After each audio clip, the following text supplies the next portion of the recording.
Hello and welcome back to the Franchise Growth Pod. My name is Belle, Director of Marketing at AC Inc. And I am back with Jordan Roberts, Director of PR, Sales, Community, Roundtables, and one of my best buds. How's it going, Jordan? Oh, good. Did you need to intro yourself? Do you think that's necessary at this point in time?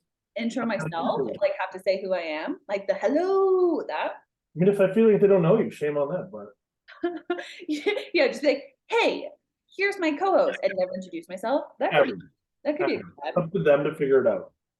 Yeah, that could be good. The only thing is, I like to always think that at any point we could have a brand new podcast listener hop on and then they want to like jump in on the most recent episodes. So I always like to make sure, like, we give a bit of background, but we don't really give it time, to be honest.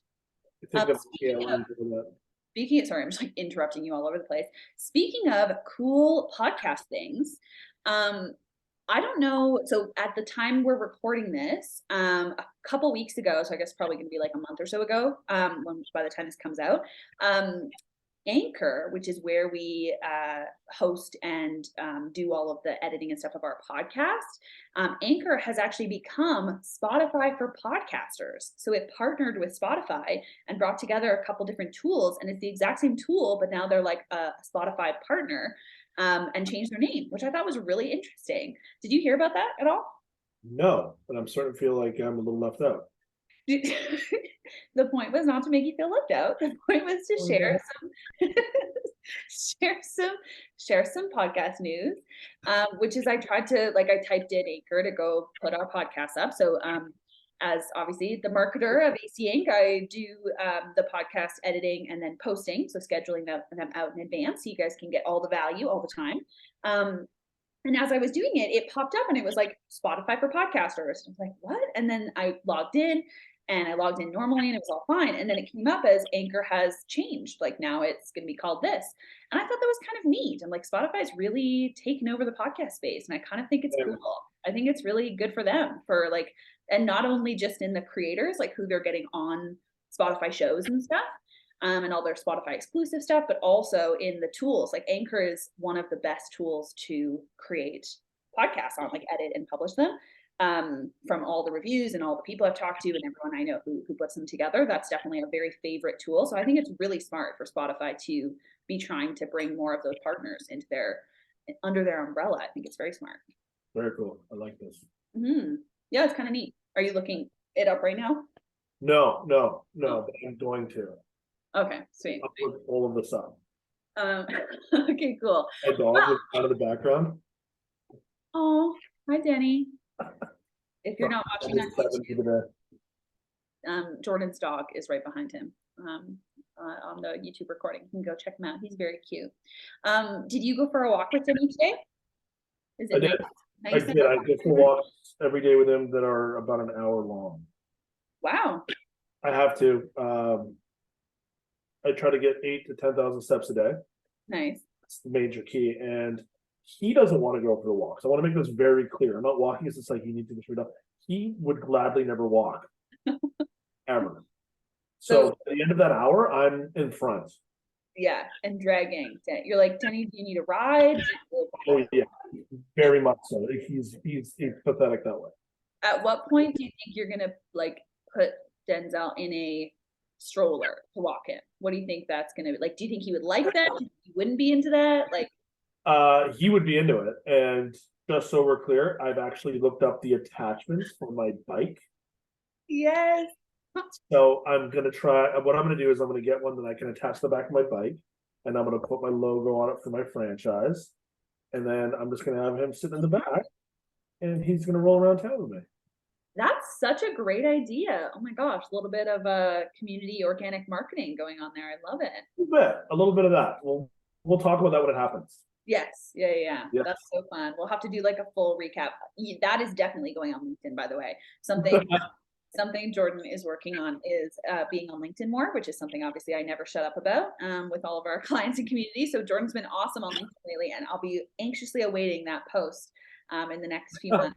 Summer when you have Denny in a stroller with your logo on the back. That would be awesome. When you put it that way, it sounds awful, but I'm still I think it's fun. I think it's cute.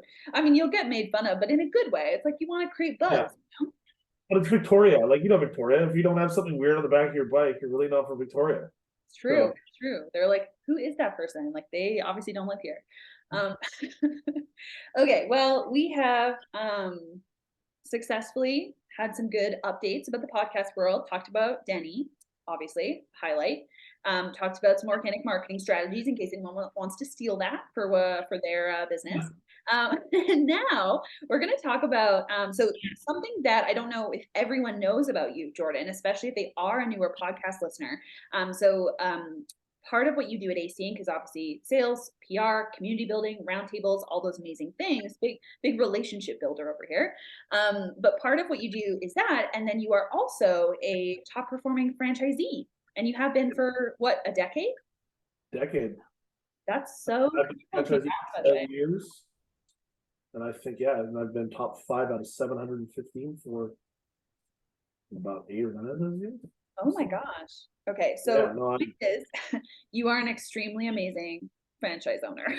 And I don't know if everyone always knows that about you. And I think it gives you this really cool perspective that you bring to the AC community and that you bring to this topic of franchisee support, which is, of course, the thing that we're going to get into today. If you looked at the title of the episode. So we're going to be talking about franchisee support. And I just wanted to give like that background on the fact that you have over a decade of being a top performing franchisee of a very large brand. And so you have this really unique perspective, and lots of members of the team actually have been franchisees, which I think is really cool. Like, I think it's, again, Angela, of course, Jennifer Brannon, Brecken, have worked as franchisees, as very high performing franchisees. So it really does give this cool insight into a lot of the work that we do as field coaches, as helping build out field coach infrastructure and all those types of things. Anything else that kind of helps give some perspective on like where you're coming from as we're going to start talking about the franchisee support piece? Just some more background maybe on your experience. Well, we're going to try and keep this as positive as possible. But a lot of what we're going to be talking about is kind of stuff I had to kind of figure out on my own. Because you didn't get a whole lot of support from head office for so many years. And even they're catching up and getting better at it. That's awesome.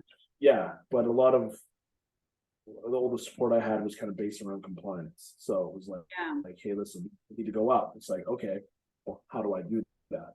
And then they kind of give you some stuff to help, but that proactive approach to helping you out, or even just looking past the numbers, like, that wasn't really there. So this is kind of a way for us to kind of discuss some of those, and then what that looked like after the fact, and how it was celebrated or not acknowledged or whatever. Kind of, you got to sort it out yourself a lot of the time.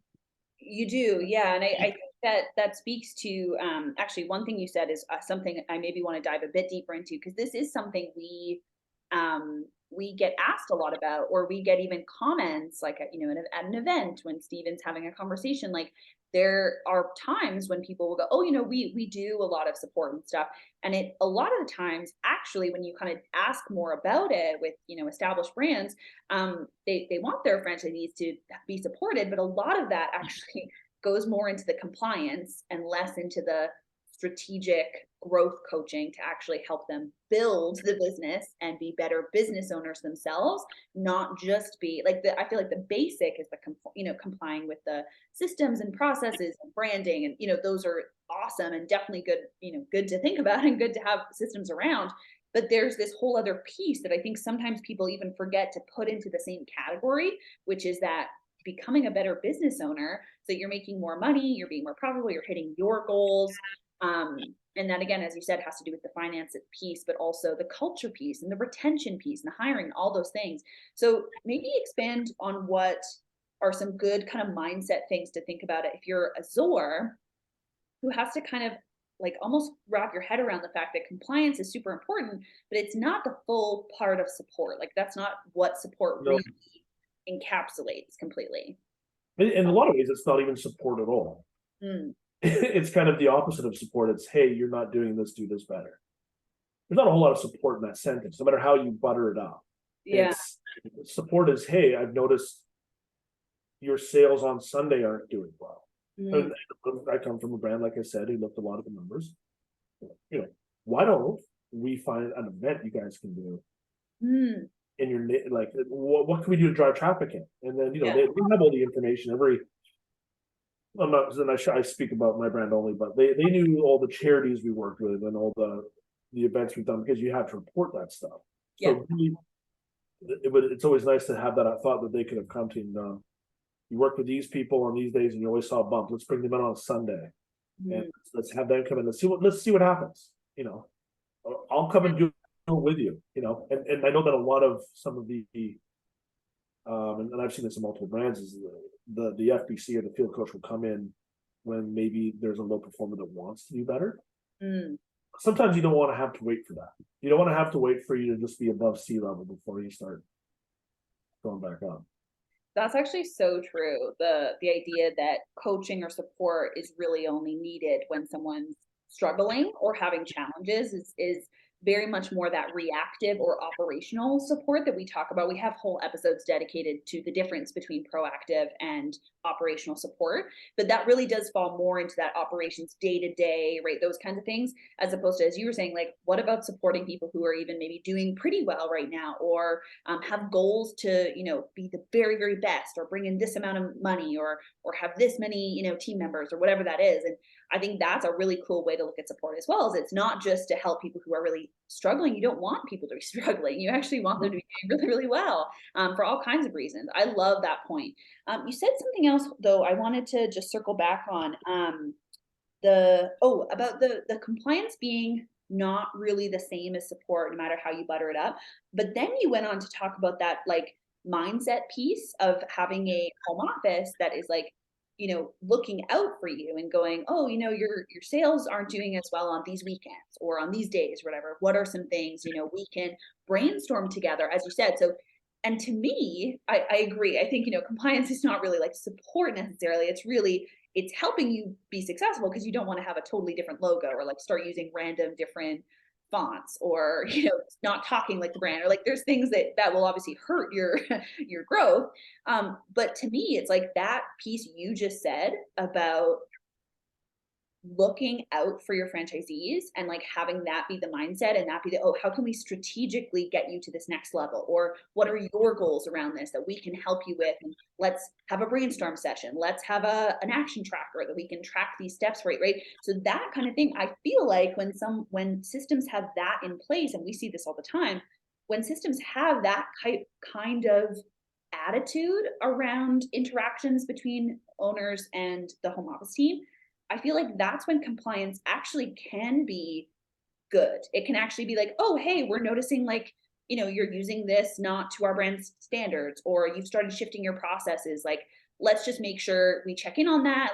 And it's almost like holding you accountable because you're working together to do well. Does that make sense? Like, it almost is, because I liked what you said. It's not really support, but I feel like if you have awesome support and awesome proactive coaching and strategy and all of that, the holding people to brand standards and those kinds of things feels more supportive.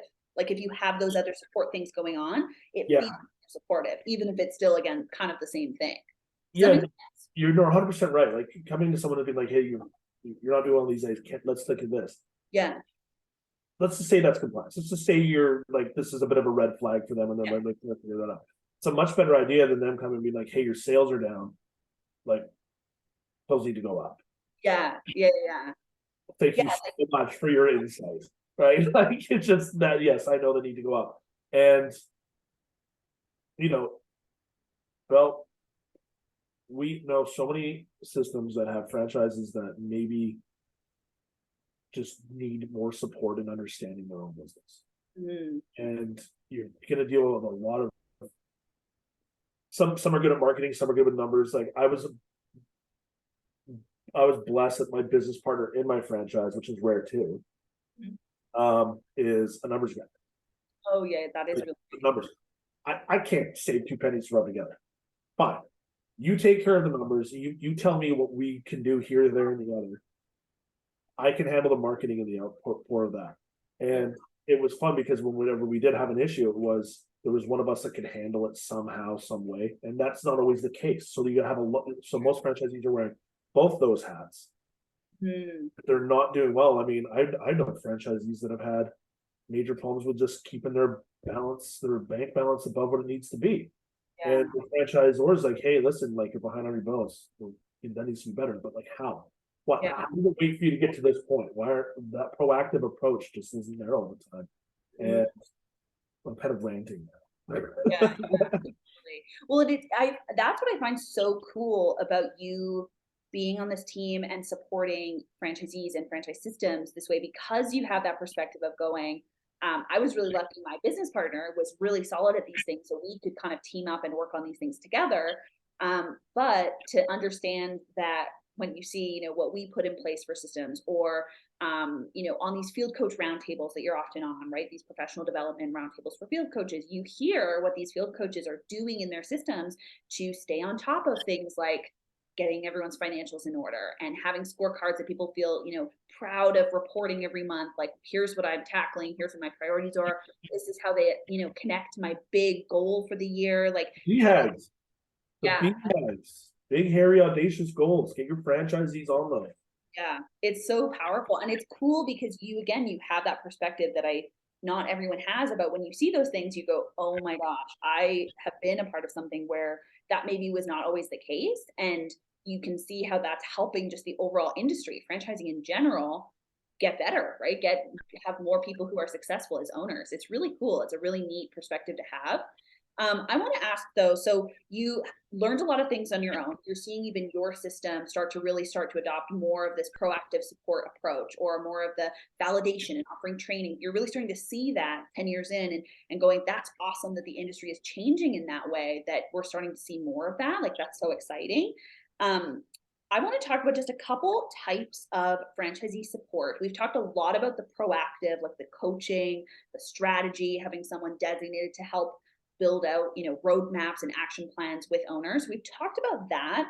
I want to ask about two other ones, which you and I have talked offline about. So I want to ask you about them specifically. And one of that is like validation. So like awards, celebrating, acknowledgement, right? Those kinds of the validation piece of like what that can do in terms of support for owners.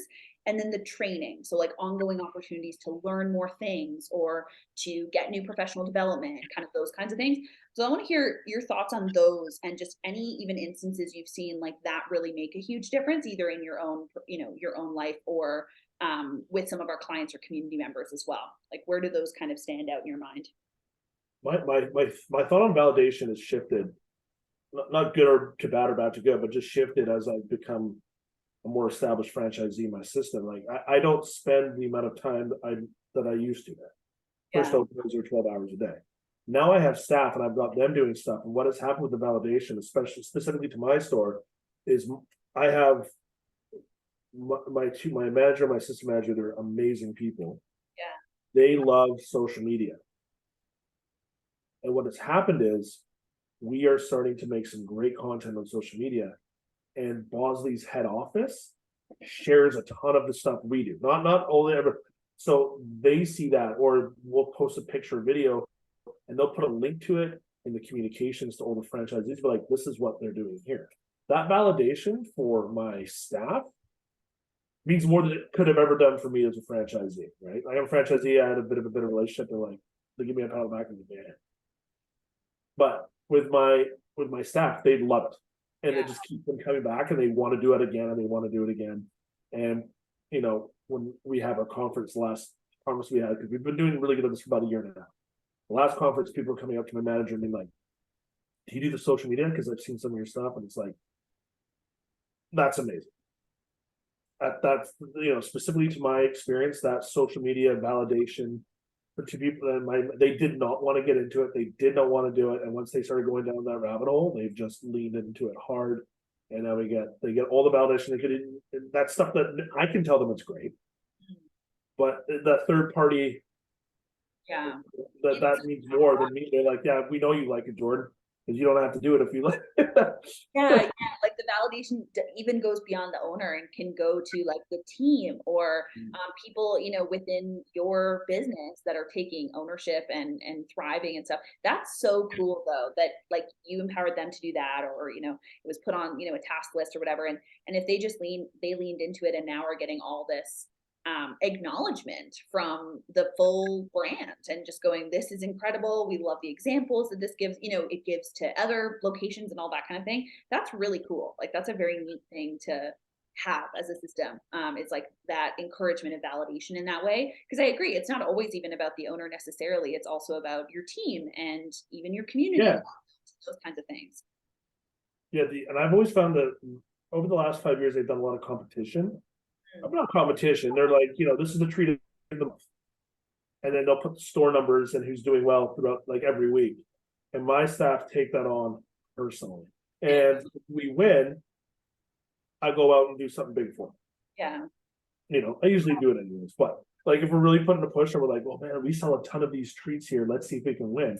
And if you can finish top 5 out of 700, you're doing all right. Because we're competing with Vancouver stores, Toronto stores, and there's a couple times we've done it, and you can see that validation that they get. So, franchisors Encourage those that competitive edge. I mean, that's not for everyone, but if you have a conversation with your franchisees on why it's important and some of the success, because some of them have been like, well, this is stupid. Why would I want to compete with that? Well, hold on. Like, there's other things here at work. You can have your staff buy into this, and if you do this for them, like you're gonna get that buy-in and it's that validation on multiple levels throughout your business. That's super smart, actually, and even putting it into the idea of it's not just about the number, it's not just about the competition. It's actually a lot about getting your team all together, working on something, or creating more ownership amongst team members to go like, we can take ownership of this and we can make a difference, and we could even move up in the ranking, right? Maybe we were 150th last year and we want to move up by 5 ranking, like we just want to move this much in our sales number or whatever. Like I think that is really cool and a neat way to create that team buy-in and that team retention piece as well. So that's a great call actually when you're talking to owners about again, that view that I've had on this frame. I mean, it's actually been longer than 5 or 6 years. Let's be close to 8. But like when I first used to do it back 8 years ago, my motivation for that, let's just say treat of the month, let's just go with that one again, was to try and get my average ticket up because I only had so many people come through the door. So my margin is my take home is dictated on how many I can get that dollar per transaction. Well, over the years, that's no longer my biggest thing now. Now there's nothing. It's like I just like sales go up, it improves your margin, but now I'm more interested in competing with my fellow franchisees. And my staff enjoy that. And so it's not about my mindset is no longer like I needed to go up $2 or $3 per head. That's not important, although that's awesome. It's my staff is buying into this and loving every second of it. And like sometimes they'll sell a few and then like the person will walk out and be like, woo! Just like that's worth tons. That's really fun. Yeah, that's really cool. And it's a neat way to think about validation going even further than as you said, like just the one person. I do actually also like, and it kind of ties it back to that proactive coaching piece, which is, as you said, at different stages of your growth as a business owner, the type of thing that you're going to compete with yourself with, or compete with your past, numbers, or even look at a scoreboard of different numbers that your franchisees do, even just to see what's possible, or to see, like, I don't know if scoreboards are how all franchise systems are going to thrive, but I love the idea of having a coach be able to go, okay, let's look at what's going to make the biggest impact towards your goals and set, as you said, like your goals have shifted. It used to be about that average ticket price. And now it's about, leading the scoreboard in terms of overall sales, because you guys are at that point in your success and in your stage of growth, right? And so I like that you can also customize, and we talk about that a lot in terms of the customized scoreboards that you fill in, like customized metrics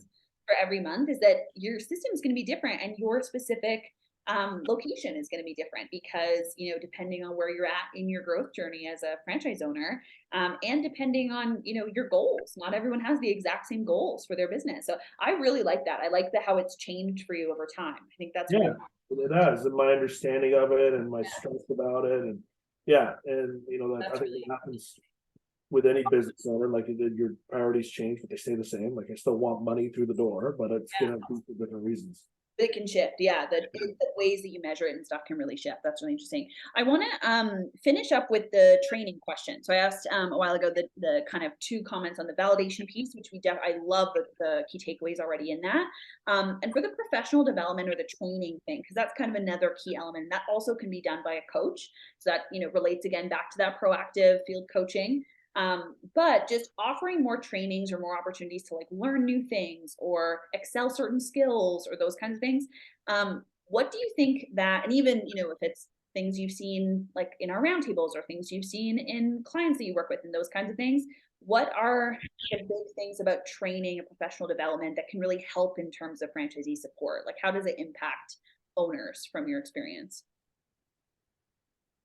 Okay, maybe I'm getting this wrong when I say this, so bring me back on track. But I think often when you're training franchisees as a franchisor, is that you assume because you as the franchisor were able to handle the business aspect well enough to make this a duplicate, ability to duplicate the business, you tend to ignore that side of it, Mm, right? You're like, well, I did it. yeah. Exactly. And they're like, and I've given you the formula on how to do it. I did it. It's like, well, maybe all that stuff in the back, that understanding a P&L, Mm, big difference. Took me 2 years to understand a P&L at my store. yeah. That, 26 to become a franchisee. So that professional development, I think it's not necessarily the quality of it. I mean, obviously it is, but it's what you're aiming at. It's not about what the specifics of the business are. It's all that other stuff that you think they're going to get because, hey, they wanted to do this. They believe in my business, but that doesn't mean they understand how to market something, mm. how to balance their checkbook, or how to manage their cash flow. Yeah. So What I hear there is the importance for the training side. This is so, so important. And it's not even at all what I was thinking we'd get into, but I think it's so key. Because I was thinking, professional development, like offering opportunities for leadership and culture and all these things, all these soft skill things. I was like, oh, cool, we'll talk about that. But this is actually even bigger. And I think something so important when it comes to franchisee support is the having continued training on the basics of being a business owner. As you said, P&L, cash flow management, hiring, like the processes and the basics of things. And just keeping in mind, like even if someone goes through 6 months of training, opens, they're starting to do, pretty well or whatever, and that's awesome.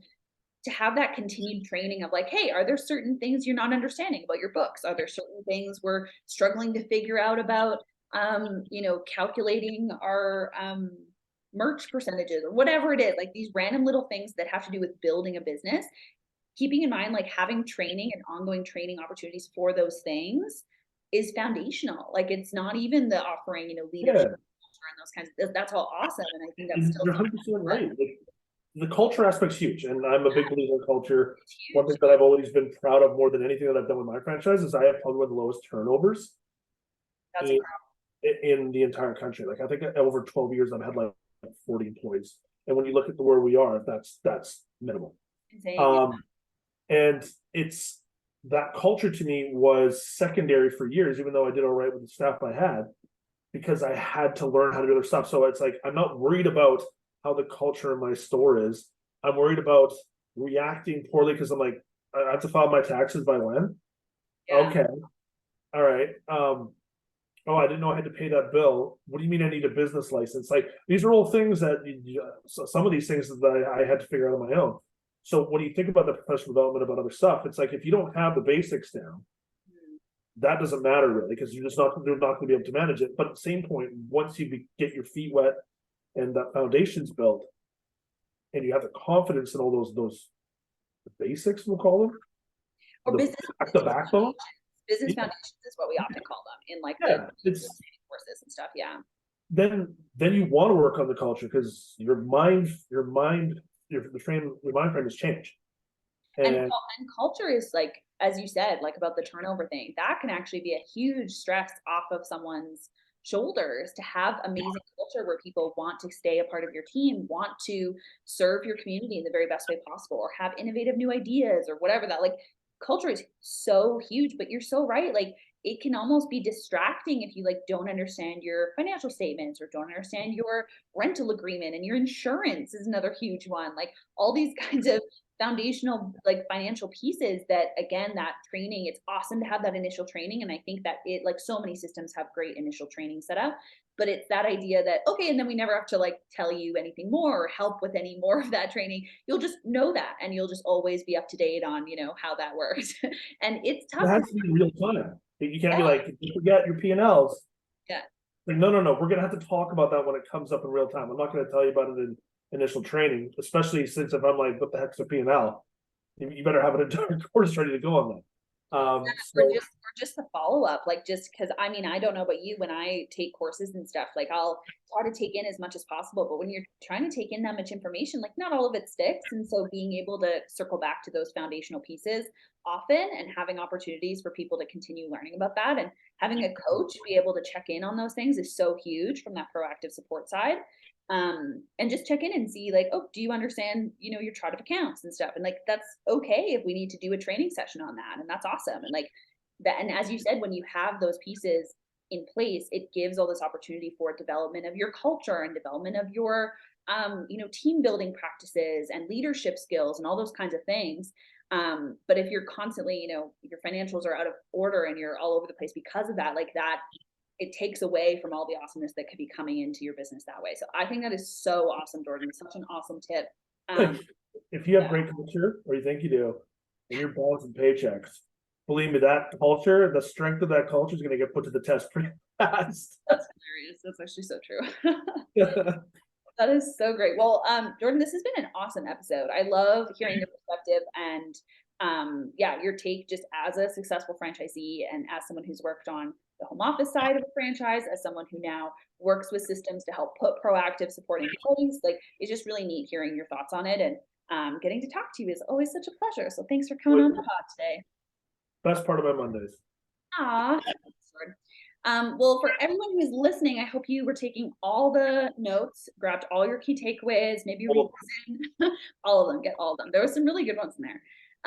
And if you have not joined the AC community as of yet, if you're a new podcast listener and you haven't come and joined the AC roundtables, you can get on a call with Jordan at angelacote.com/roundtables, and he can get you all the deets, get you all the invites, get everything sorted, to have you come join our collaborative weekly sessions with both established and emerging franchisor brands. We have 2 different groups, plus professional development roundtables for different roles within the system, which is awesome to get your team in. Jordan and I are on the marketing roundtable every week, which is amazing. So definitely do head to angelacote.com for all those details.